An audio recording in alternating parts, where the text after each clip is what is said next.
Olá pessoal, mais uma questão de semiologia do TEC de 2009. Sobre o pulso arterial bisferens, pode-se afirmar que, opção A, não pode surgir em estados hipercinéticos. Opção B, tem sua fisiopatologia igual à do pulso dicrótico. Opção C, é frequentemente encontrado em indivíduos normais. Opção D, tende a ficar mais nítido quando sobrevém insuficiência cardíaca. E por último, na cardiomiopatia hipertrófica obstrutiva, dificilmente se palpa o duplo pico. Então, pessoal, uma questão conceitual que explora as características dos pulsos arteriais, mais especificamente o pulso arterial bisferens e o pulso dicrótico. Então, conversando um pouco sobre esses dois pulsos agora, é importante que nós saibamos o seguinte: esses pulsos eles têm uma impressão digital, eles têm uma assinatura, que é a presença de dois picos. No caso do pulso bisferens, os dois picos são sistólicos, e isso é característico dele.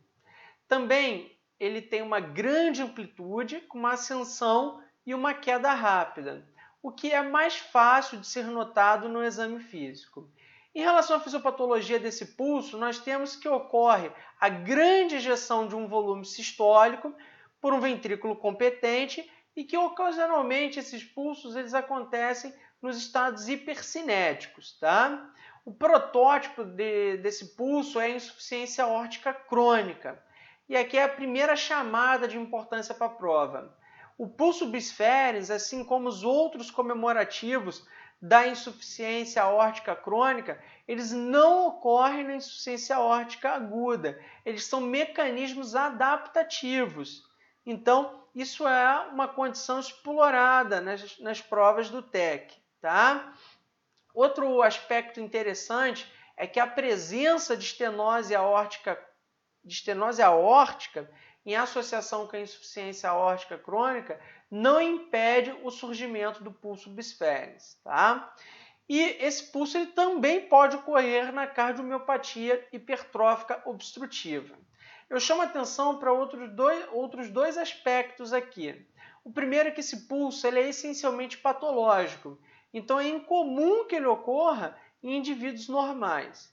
E em relação à insuficiência cardíaca, quando ela surge, esse pulso desaparece, porque ele depende de uma boa contratilidade ventricular esquerda. Tá? Então, esses são pontos frequentemente explorados nas provas do TEC.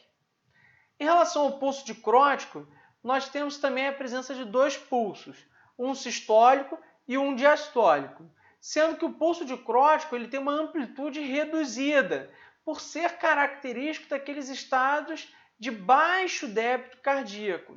Mas em quem? Em indivíduos jovens, com uma elasticidade arterial preservada. É isso que garante o pico diastólico. Tá? Então é encontrado frequentemente nos estados de baixo débito, como no choque hipovolêmico, no choque cardiogênico, no choque obstrutivo. E como uma imagem vale mais do que 1000 palavras, a gente se fixa aqui nesses dois exemplos. Então vamos lá. O pulso bisferens, sua grande amplitude com os dois picos sistólicos, tá bom? Uma ascensão rápida e um descenso rápido, característico daqueles estados hipercinéticos em que você tem a grande ejeção de um volume sistólico por um ventrículo esquerdo competente.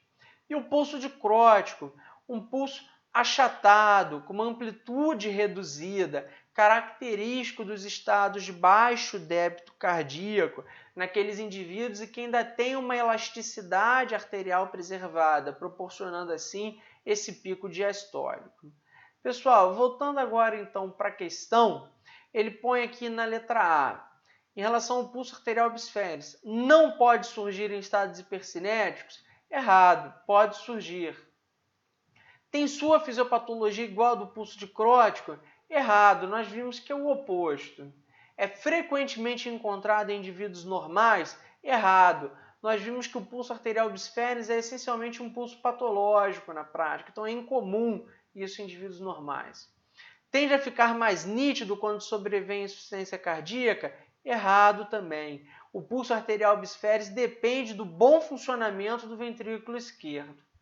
Em relação à opção E, na cardiomiopatia hipertrófica obstrutiva, dificilmente se palpa o duplo pico. Então, pessoal, realmente você pode ter o pulso arterial bisférens aqui nessa condição. Agora, tanto para insuficiência aórtica crônica quanto para cardiomiopatia hipertrófica obstrutiva, é difícil de se palpar o duplo pico, mais ainda para essa última aqui. É mais fácil de notar a sua grande amplitude com ascensão e descenso rápido. Então, mesmo para um semiota experiente, isso é difícil. É mais facilmente notado quando a gente tem a monitorização invasiva da pressão arterial. Tá? Então, aprendendo com a questão, é difícil para ambos, mas mais difícil ainda para a cardiomiopatia hipertrófica obstrutiva. Então, nós ficamos com a opção E, mais uma questão do TEC de 2009 resolvida. Boa sorte, bom estudo e até a próxima questão. Forte abraço!